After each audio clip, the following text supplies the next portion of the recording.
ایک سوال ہم سے پوچھا گیا کہ فجر کی نماز ادا کرنے کے بعد مسجد ہی میں ٹھہر جاتے ہیں تاکہ اشراق کی نماز کا وقت ہو جائے تو اشراق پڑھ کے گھر آ جائیں۔ کیا ایسا ممکن ہے کہ فجر میں ایک مسجد میں ادا کروں، اس کے بعد مجھے کسی ضرورت کے لیے دوسری مسجد میں جانا پڑتا ہے، میں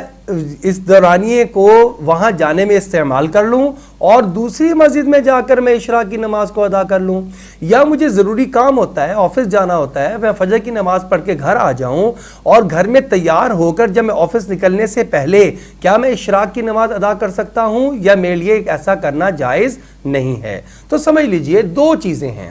ایک تو وہ حدیث مبارکہ کی فضیلت ہے کہ جس میں نبی اکرم صلی اللہ علیہ وسلم نے ارشاد فرمایا، مشکات شریف کی روایت ہے، جس شخص نے فجر کی نماز ادا کی اس کے بعد وہیں اپنی جگہ پر بیٹھا رہا، اللہ کا ذکر کرتا رہا اور تلاوت قرآن پاک یا نیک کاموں میں مشغول رہا حتیٰ کہ سورج طلوع ہو گیا، اور پھر اس نے 2 یا 4 رکعتیں پڑھ لیں، تو اس کو ایک حج اور ایک عمرے کا مکمل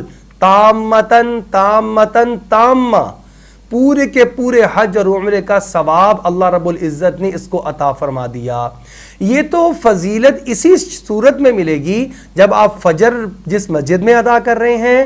وہیں پر ہی آپ انتظار کریں سورج کے طلوع ہونے کا، اور وہاں پر ہی آپ اشراق کی نماز پڑھیں سورج کے طلوع ہونے کے بعد، اس کے بعد آپ وہاں سے چلے جائیں۔ لیکن اگر آپ کسی دوسری مسجد میں چلے گئے یا آپ اپنے گھر میں چلے گئے تو اس کا مطلب یہ نہیں ہے کہ اب آپ اشراق کی نماز نہیں ادا کر سکتے، آپ اشراق کی نماز اپنے گھر میں بھی ادا کر سکتے ہیں، لیکن یہاں پر آپ کو اشراق کے نوافل پڑھنے کا اجر اور ثواب ملے گا۔